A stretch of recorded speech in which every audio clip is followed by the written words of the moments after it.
Hey there, fellow appliance enthusiasts. Welcome back to our channel, where we dive into the nitty-gritty of home tech fixes. Today, we're tackling something that's been bugging a lot of Siemens dishwasher owners in 2025, the infamous error E15.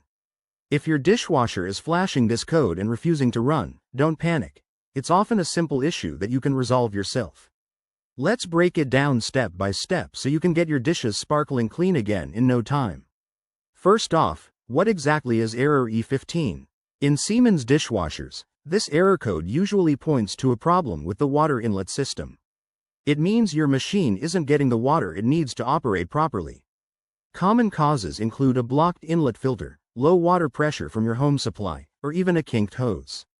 The good news is that most of these can be fixed without calling in a pro. To start troubleshooting, begin with the basics.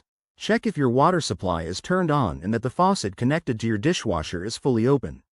Next, inspect the inlet hose for any bends or clogs. Straighten it out if needed. Now, let's get a bit more hands-on. Locate the filter at the bottom of your dishwasher. It's usually under the spray arm. Remove it, rinse it under running water to clear any debris, and put it back. This simple step resolves error E15 for many users. If that doesn't do the trick, try resetting your dishwasher. Unplug it from the power source for about 5 minutes, then plug it back in and run a test cycle.